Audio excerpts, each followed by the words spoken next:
We've lost keystone bacterial species over time. If you compare millions of years ago to the hunter-gatherer ancestors to now, what would their microbiomes have looked like compared to ours? Because of the way they ate, these ancestors have eaten probably up to 100 to 150 grams of dietary fiber a day. And I can easily say, metabolically, it's a different world. You've been crucial in cultivating the NiMe diet, this non-industrialised microbiome restoration diet. What are some key tenets and concepts of that someone could then apply to their life today? That's a really important question. Jens, thank you so much for taking the time to join me today. It's a pleasure to speak to you about all things microbiome. Thank you, Karan, for having me. And the microbiome and gut health and these microbes which live within us have gained more prominence over the last few years, and they've gone from a relegated, forgotten organ to something that's, the cornerstone of health. A lot of headlines and people commenting about how we're experiencing a gradual extinction of various bacterial species in our microbiome. A lot of that is linked to urbanization and industrialization. How radically has human evolution and that industrialization process affected our microbiome? So, we have very good insight through this, through these dozens of studies now that compare industrialized and non-industrialized population. And I would think the changes are quite profound, and it's important to consider. So first, the diversity has reduced and certain species are missing, but we also shouldn't forget that functionally the microbiome has changed tremendously. So although we might still have microbial communities there, that in theory can do, beneficial things. The way we are living and the diet that we are eating have, changed the entire metabolism in our gut. And I would say this is pretty fundamentally different than what we see, in non-industrialized population, and that we at least, think our ancestors' microbiome would have functioned in their respective environments. So we all have different compositions of bacterial species in our respective microbiomes. So do personalized diets actually work to improve gut health, or is that more of a fad? That's a difficult question. So I do think there is room for personalization, but I also think that there is such a thing as a healthy diet, specifically a diet, that considers evolutionary, criteria. So I wouldn't say that it's a fad. It might be a tiny bit over, stated at the moment, but I do think that, also my approach is, that there is such a thing as a healthy diet, and that there is room to personalize around the edges of this healthy diet. And what is your go-to strategy for optimizing and keeping your gut health on top? My to-go strategy is to think, how industrialization has changed our microbiome, and how industrialization has, also changed the foods that we are eating, and then looking at the interactions actually between these two, and that's really what we have been, doing, for example, when we designed, this diet that we then tested in that clinical trial that has been published in January in Cell. Brilliant. And beyond diet and this industrialization process, which we cannot control, what are other key factors that can affect the gut health and the microbiome, in your opinion? So when the gut microbiome is an ecosystem, and I think it's very important to consider that as individual humans, we are part of this meta community. So meaning the microbiome is not just within us, the microbiome is within the human population, and we are individual islands, that share microbes, that essentially go around. And in ecology, we call this dispersal. And when we studied the microbiome in rural Papua New Guinea, and this paper is now 10 years old, one key finding that we made, or observation that we made, is that it really looked that the microbiome in Papua New Guinea is way more shaped by dispersal than in the American data set. Also meaning the individuals in Papua New Guinea share their microbes more readily. And that is, for example, one, non-dietary aspect, that I think is a very, very important shaper of microbiomes. And obviously dispersal in an industrialized world is just fundamentally lower, through, the way we are living, hygiene, sanitation. And all Mm. of this comes with a lot of good things. Let's not underestimate this. We are not less healthy than these individuals. We just have more chronic diseases. But by establishing these levels of hygiene and sanitation, we also reduced how we share the microbiomes. And then obviously other clinical factors such as C-sections and antibiotics then contribute further to this. And then we have a combination of less dispersal, less dietary support, and perhaps even damaging, aspects such as antibiotics that then, work in tandem, to essentially alter our microbiomes, but often that Mm. is with a lower diversity and then also, lower functional, metabolic activity that we observe in industrialized, settings. Yeah, I really want to pull the thread on that dispersal that you just mentioned. But you work at the APC Microbiome Lab in Ireland, and this is one of the leading microbiome centers in the world. My question for you is, what is something in research that you guys are doing in the APC that is emerging research that could be truly revolutionary or very interesting for the wider population that maybe not enough people know just yet?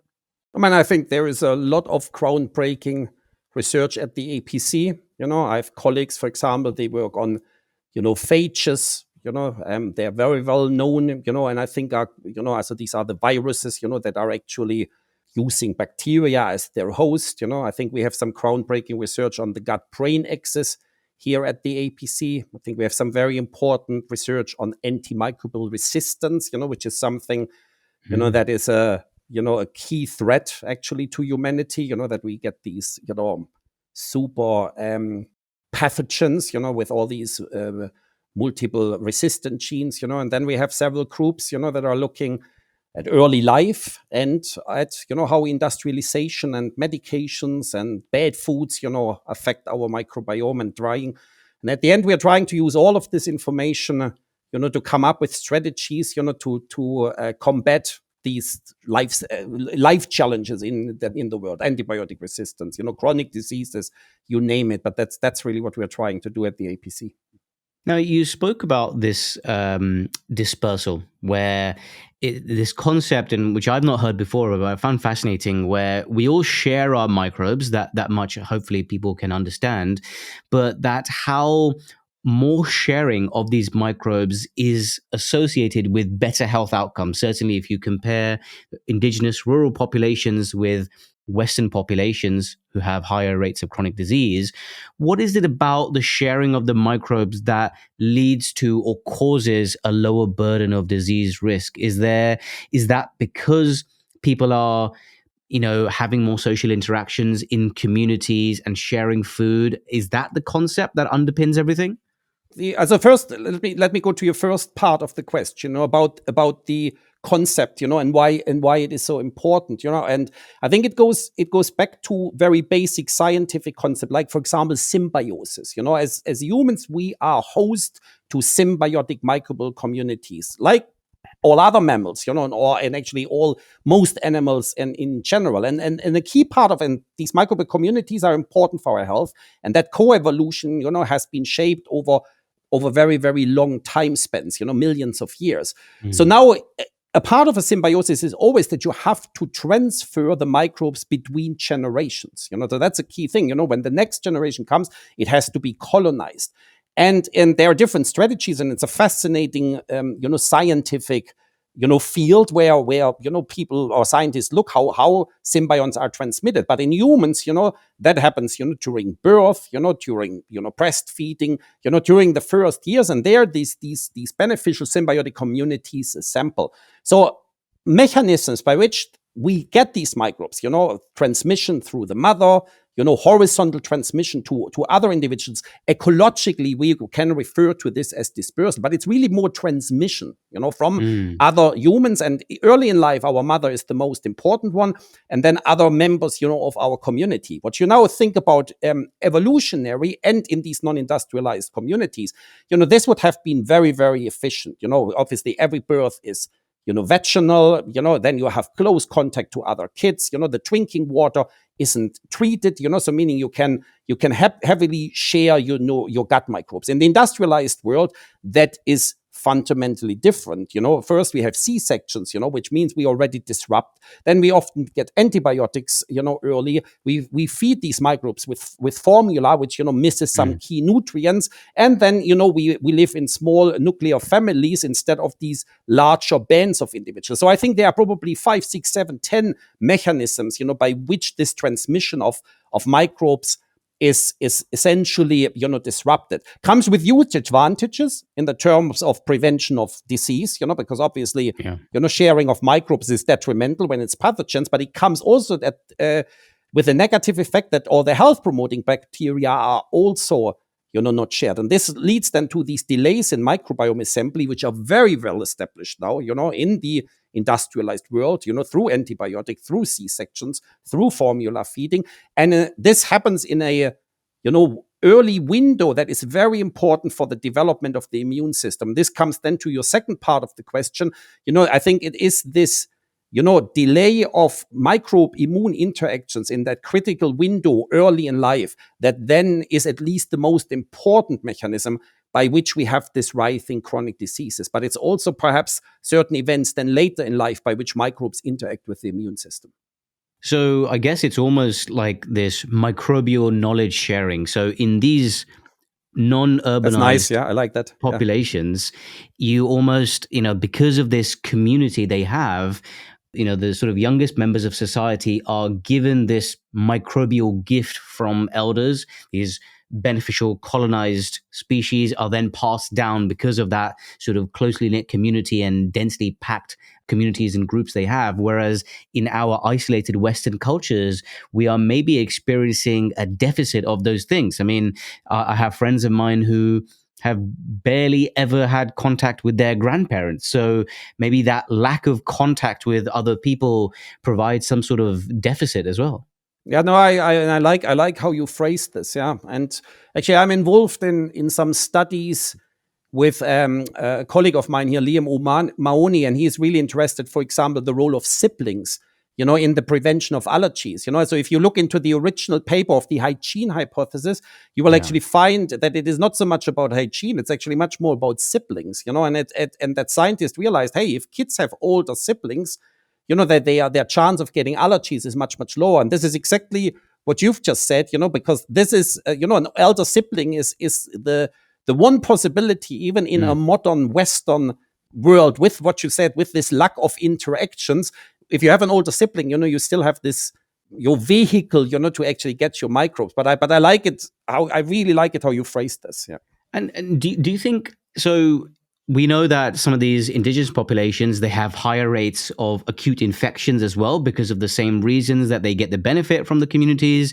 The water supply could be contaminated, fecal oral infections, etc. That's a higher risk of things like that, obviously. But in Western populations, we have that increased sterilization, hygiene practices, which means we have a less acute infection burden, but then this depletes the microbiome potentially. Do you think a happy medium is seen in places like South Asia, the Mediterranean, where you have this sense of community, but you still have some elements of the westernization and modern hygiene practices in greater prevalence than somewhere in rural South India or in South America or in some parts of Africa?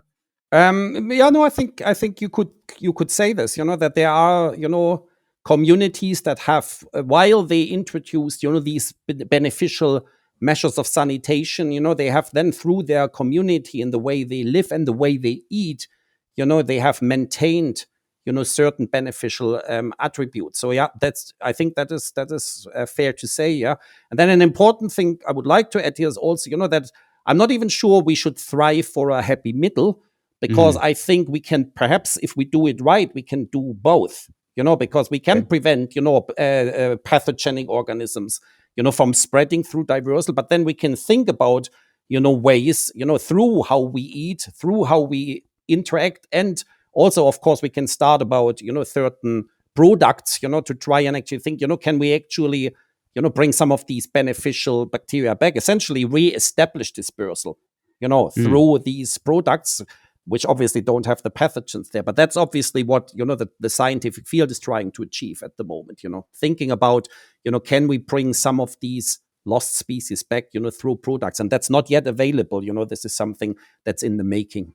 So, we have established that we've lost some of these keystone bacterial species over time. If you compare millions of years ago to the hunter-gatherer ancestors to now, what is it about our ancestors tens of thousands or even hundreds of thousands or even millions of years ago, if we can extrapolate and hypothesize, what would their microbiomes have looked like compared to ours beyond just having some bacterial species that maybe we don't have now? I think because of the way they ate, which is, there are, if you look into studies of anthropologists, who looked at tooth, and these coprolite, these ancient poop samples, Stools, yeah. they think, that these ancestors have eaten probably up to 100 to 150 grams of dietary fiber a day. And again, we are trying in our human trials, we're trying to at least, get closer to this to some degree. And I can easily say metabolically, it's a different world, because this dietary fiber is fermented. It lowers the pH in your gut, and we can even see this in our studies in Western populations, that we get this drop in pH. A drop in pH metabolically has tremendous effects, so meaning the entire metabolism is changed. You have this shift to a saccharolytic metabolism away from a proteolytic metabolism, which we think is generating, detrimental metabolites, that are toxic and that are involved in cancer formation, And then obviously we get all of these metabolites, through this fermentation. Short chain fatty acids, are the one that are most known, with probably butyrate is the most prominent, with its whole range of anti-inflammatory, immunomodulatory, and anti-cancer effects. And now in the recent world, we get even other metabolites, and we see again them in our clinical studies, that we see neuroprotective metabolites, for example, increase. And I mentioned this at the beginning of our conversation. I think the actual functional differences are perhaps even larger, than, because in our paper where we gave this non-industrialized type diet tour, people in Canada, they don't have these non-industrialized species, and we weren't actually successful reintroducing one of them. But despite that, we could still see a lot of the patterns, functional patterns that we see in non-industrialized population. We could see more enzymes in the microbiome targeted towards plant, carbohydrates. We saw less enzymes targeted towards the mucus layer, which is another important functional aspect, of a Western microbiome. Our microbiome degrades the mucus layers too much, because we are not feeding it enough. So we see more fermentation, less pH. So we saw from a functional perspective, I think we were actually able, to move a Western microbiome more to an ancestral, despite the fact that compositionally we actually were not able to make these changes. So actually, we can maybe hypothesize that not only doing this non-industrialized diet, but maybe our ancestors, beyond likely having more diversity of strains and species in their microbial composition, those individual bacteria that they had, maybe which we still have in some cases, were just functionally more efficient and better and more resilient and could carry out a wider range of functions. And the point now, the question I have even, is there any way that we can, beyond just mitigating the loss of our microbiome and more species heading towards oblivion, can we actually gain those species that we've lost through our diet and our changes? Or is it more just about gaining those functions in existing species that we have? I would think that trying to gain these species back will at least be very difficult. Because because the reason why we lost them in the first place is because the environmental, factors, changed in the modern world, and these are the pressures, these are the shapers of our microbiome. So if we would want to bring them back, we would, perhaps also have to change, for example, just the way we are eating, would have to change, perhaps. The clinical practices would have to change. I don't know how realistic that is. So I think that's at least difficult. Again, there is now attempts, to do to bring some of these microbes back as probiotics. And actually, if you think about Bifidobacterium infantis, also Bifidobacterium longum, subspecies infantis, is actually one example of one of these species.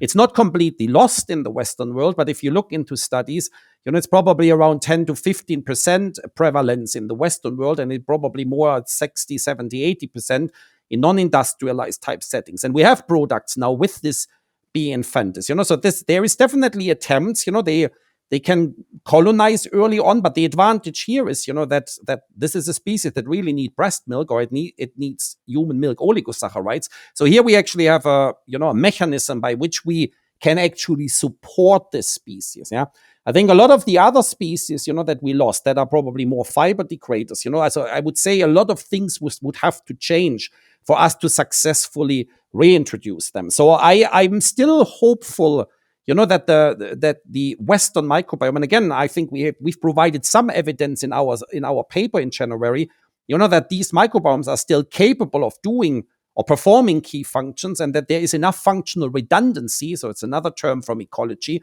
functional redundancy between microbes, so that even our industrialized microbiome is able to provide us with benefits, as long as we do something, as a meaning here in our context, it was that we have to eat this very healthy, very fiber rich, plant-based or plant-rich diet, to actually then influence these microbiomes positively in a metabolic way.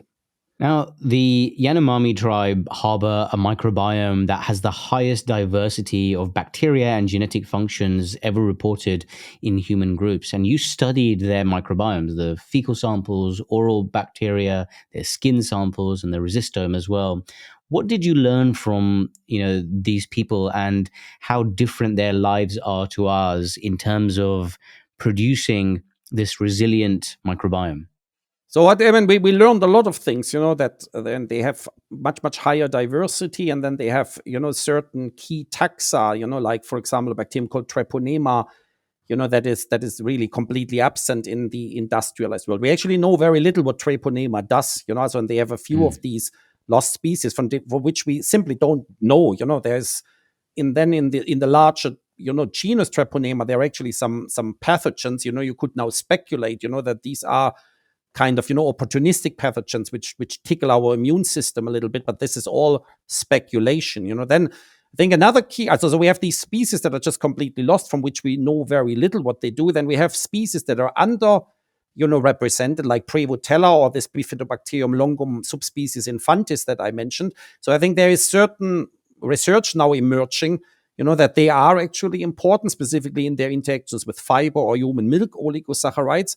And then I think another key thing that we observed, and that was actually in the study in rural Papua New Guinea, is, for example, that bacteria from which we know are pro-inflammatory are underrepresented. For example, we saw a bacterium called Bilophila, that is actually at much lower levels in the rural Papua New Guineans. Than what we see in the Americans. So we could actually see this in our study, and that is a really interesting finding, given that Bilophila is really well established to interact with saturated fat, and it's very well established to drive inflammation and I think even cancer in mouse models. And what makes this kind of story even more interesting is that we could in fact reduce this bacterium feeding this non-industrialized type diet to Canadians. So I think we are learning a lot about the kind of general composition, but also the function, and then even about specific interactions of the environment, but also the food that these individuals eat, and how this actually influenced both microbiome composition and metabolism. So what are some key aspects of a non-industrialized diet? And you have been crucial in cultivating the NiMe diet, this non-industrialized microbiome restoration diet. What are some key tenets and concepts of that someone could then apply to their life today? That's a really important question, and we thought a lot about this when we developed the NiMe diet. But I think important tenets is, for example, it's actually not so much about extremes. Mm. So this is, because they are non-industrialized populations, they eat quite a bit of meat and fish. Some of them eat almost only fish, like, Inuits in North America, for example, historically.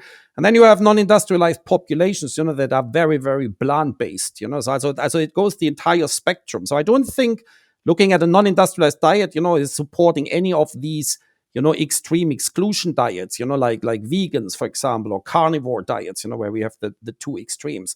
So what they then do, obviously, there is absolutely no processed foods. So this is something. So what we tried when we developed NiMe is we couldn't completely not have processed foods because it still had to work in Canada, but we were Mm. definitely thinking about, to use no ultra processed foods and processed foods that are made in a way, that they don't disrupt, for example, the structure of the food, the fiber of the food, so that was an important criterion. Then another important criterion, at least most non-industrialized population eat a lot of dietary fiber. So we wanted to push this as much as we could. And we went to around 45 grams a day, which is more than what is actually currently Yeah. recommended. Again, we didn't go vegetarian, so they consumed, small portions of chicken, fish, and pork. And the reason there was that rural Papua New Guineans consume these meats. They don't consume red meat. And then another aspect of at least a lot of non-industrialized population is that they don't consume dairy. So I don't want to demonize dairy at all. I think there is a lot of beneficial aspects, but we were still, in our study, we actually left it out completely. And now when we talk about the NiMe diet, what I normally do is I do recommend, normal fat dairy and try to avoid high fat dairy, like, butter, cream, and certain cheeses. And this goes back, to these interactions between saturated milk fat and bacteria such as Bilophila. So if there are some key rules is, go for whole foods, bulk up on vegetables, avoid refined carbohydrates. So that's a very, very important thing, that pasta, bread, and stuff is something that we de-emphasize, and then finally avoid sugar. So and when I say added sugar, not necessarily, sugar that you have in whole foods like honey or stuff, but definitely added sugar is something that we try to avoid. When it comes to dairy, I mean, what are your thoughts on, so dairy often contains these galacto-oligosaccharides, which are very potent prebiotics, certainly in low doses, in providing beneficial outcomes to the gut. So would low amounts of dairy be beneficial rather than excluding it, do you think, even, just purely from modulating the microbiome? First, I do think that including dairy, at least smaller portions, is actually beneficial. I do agree with this. Yeah, and actually, I had lunch with Walter Willett really just last week, actually in Boston at the Precision Nutrition conference, and actually I asked him about dairy, because it's not on the Harvard healthy eating plate, and I wanted to hear, and he's very nuanced on it, which I think is good. So I think adding a smaller amount of dairy is beneficial, specifically fermented dairy, such as yogurt. And I do that myself because I like it in the morning. I do think that making, high fat dairy, such as cheese and cream, one of your major food staples, is quite detrimental. So again, there are nuances. So this is something, and actually, this is probably. So I'm trying to adopt my own, recommendations to my own diet now quite strictly. And I actually cut cheese almost completely out of my diet. And I can tell you it's the hardest thing to do because I love cheese. I think it's one of the, greatest foods on the planet, but I just, and again, this is also, what I mentioned, I don't believe in excluding things completely. There's a difference in eating a small piece of cheese or even a little cheese sandwich and having pizza, American style pizza, with a ton of cheese every day, So I think it is about, it's more about making 75 to 80% of your diet healthy, and then you can actually vary around the rest, So coming back to you, so I definitely think normal fat dairy in smaller amounts is actually very beneficial, and there is good evidence in the nutrition field. In terms of the microbiome, I mean, what stands out is the interaction between saturated fat and, for example, bacteria such as Bilophila. galacto-oligosaccharides are not naturally in milk. At least not to Yeah. my knowledge. They would be added as prebiotics. And then obviously you have in yogurt, you also have the fermentation organisms, but they also don't have a major influence on your microbiome. They might have other metabolic benefits, but they don't really influence the microbiome. Yeah, I think even though we have data now suggesting that the metabolic profiles of vegetarians and vegans are probably better than omnivores or, predominantly meat eaters, because, there are certain types of bad bacteria which can thrive if you give them meat to digest and ferment. I personally don't think I could sacrifice meat for my entire life. I mean, I'm not a big meat eater anyway. I'm sort of very, very mild and moderate when it comes to that. But I don't. I think, like you said with the percentages, you could have 100% perfect microbiome diet, but then you do risk sacrificing things you love. And then there's a gentle balance between having that sustainability where you still include things that you love, whether it's cheese, whether it's a small amount of red meat, and then you just look at these populations around the world, like the tribes in South America, in Africa, and they have a mixture of anything. They eat whatever is available. They eat by the seasons. So sometimes their diet may be higher in meat than in other seasons, and they still have excellent metabolic and microbiome profiles. Yeah, and first I fully agree, and then I would like to add something. You just mentioned the kind of detrimental metabolic effects that meat has on the microbiome. That's correct, but you can even influence this, because if you actually pair your meat with the right, microbiome friendly foods like dietary fiber, you can actually downregulate this detrimental protein fermentation.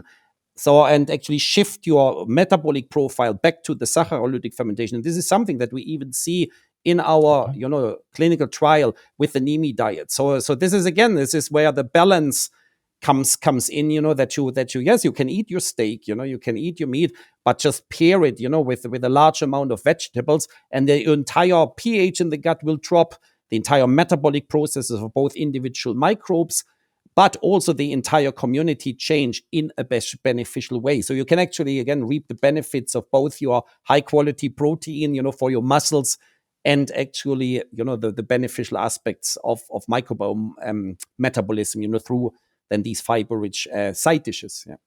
So what actually happens there, if you pair a fiber source with red meat, so what actually happens on a sort of gut level when you pair a dietary fiber with meat? So I can tell, so we, in the gut, and this goes back actually 20, 30, 40 years ago, that toxicologists have looked at, the metabolites that are produced through gut, fermentation, metabolism. And they grouped it in saccharolytic fermentation, as dietary fibers, they are metabolized through different microbial pathway, and they result in short chain fatty acids in the end. And then you have a more proteolytic fermentation, which results in a lot of end products such as cresol, and amines, and they're either toxic, and then they can even be borderline, carcinogenic. So you have these kind of two streams there, and obviously the saccharolytic is primarily driven by dietary fiber, and the proteolytic fermentation is primarily driven by meat, but also other, high protein foods. So and that I didn't innovate this, other scientists started to realize this, that you can actually move this around, this kind of ratio between saccharolytic and proteolytic fermentation, even if you actually eat protein. And actually the key factor, at least from my understanding, is actually pH. So if you drop the pH in the gut, the entire saccharolytic fermentation gets stimulated. And we can actually see this if you look into our paper on the NiMe diet, because there's a marker of proteolytic fermentation, which is branch change fatty acids. And we got a significant change in the ratio between short chain fatty acids and branch chain fatty acids. So this means that despite the fact that we had meat in the diet, we were still able to actually shift the metabolism of the microbiome away from this proteolytic fermentation. So I think this is why I think it is, so meat becomes a lot less detrimental from a microbiome perspective, I think, if it is paired with, foods that increase saccharolytic fermentation, and that is dietary fiber. So is there any specific pairings or any specific types of dietary fiber which can downregulate the harmful fermentation effects of meat? So, I mean, it would have to be fermented dietary fiber. So there are different groups of dietary fiber. So cellulose, for example, is not fermented at all. So also just the leafy salad is probably not doing. So you should think about foods, that provide, fermentation, So which is, soluble in fibers. beans. Yeah, soluble fermentable fibers. Yeah, so I would think the things that come to mind is, beans, but also resistant starches. In certain whole grains, you would have arabinoxylans. So, but I don't think anyone has ever looked, which fibers do this especially well. It's actually, I think, would be a worthwhile research project. But at the end, I still would probably recommend, to just try to increase the diversity of different fibers, that you consume, as side dishes to your then more protein, dishes. Yeah. Yeah, I think this would be a really valuable take home to a lot of people. And just there, you touched on resistant starches and whole grains. Resistant starches, particularly, have come into prominence of late because they have a prebiotic effect. They're a type of dietary fiber which is beneficial. And we can actually access them pretty easily through cooking and cooling carbohydrates like potatoes and rice and pasta, and we can increase the resistant starch content, which can then have beneficial gut effects for us. But there are lots of types of resistant starch. There are 5 types of resistant starch. What are the most beneficial ones for humans, and which are the ones that are readily accessible and in which types of foods? So I worked on resistant starch intensively, actually, but I worked on it more from a supplement perspective, as I worked with companies that produce resistant starches, that can be added in baked foods. So I don't actually think there is a strong, or at least there's no strong evidence that can tell, is one type better than the other.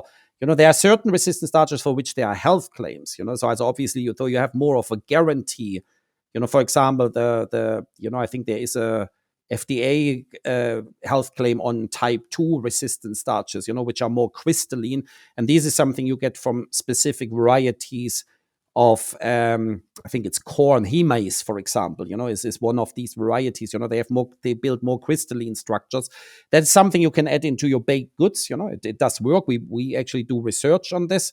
Then the starch that you refer to is resistant starch type 3. That's retrograded starch. Also, if you put your foods, if you heat them and you put them into the fridge, you essentially retrograde the starch. That's a type 3.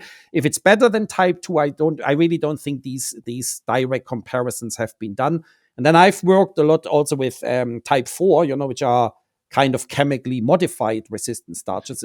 They do really interesting differences in the microbiome. It's fascinating. We actually have a paper on precision microbiome modulation. Also, you can use crystalline versus cross-fed resistant starches, and you can drive your microbiome metabolism in 2 different directions with that. Wow. Yeah, so that's fascinating. But we then didn't look at the clinical outcomes in this study. So I think at the moment, I would just recommend resistant starch in general, and if you include them into your baked goods. And if you work with what you've just said, if you work with, cooling, you will get type 2 and type 3. And I think there is some very good evidence that they are actually beneficial to you, not only for your microbiome, but they are also beneficial, purely just because they reduce the amount of digestible starch. They lower, the glycemic load of your meals, so there's a lot of just nutritional benefits through these resistant starches. Yeah. And maybe another easy actionable for people would be maybe trying to include more unripe greener bananas into their diet as well. I mean, that probably has more resistant starch as well, and the same lower glycemic index. That would be your type 2 resistant starch. Yeah. Mm-hmm. Yeah, so that could be a sort of an easy lift as well for people. If someone in 2025 is increasing their fiber intake, they're having a wide variety of plant foods and vegetables and fruits in their diet. You mentioned before that the actual nutrient quality of the food has also changed over the years, whether it's due to the soil, the environment, farming and agricultural practices have also changed, where we try to select the sweetest, the biggest, the tastiest ingredients. Sometimes that increased sugar and taste comes at the cost of fiber. And I think if you look on Google at some of the images of fruits, how they used to look, or vegetables, how they used to look several hundred years ago, like the carrot, it looked almost like a root vegetable that looked like a dry weed almost, compared to a juicy carrot now, which is bright orange and neatly colored and probably has a higher sugar amount than it did, its ancestor did several hundred years ago. What is it about that that's changed in terms of how we've domesticated these plants?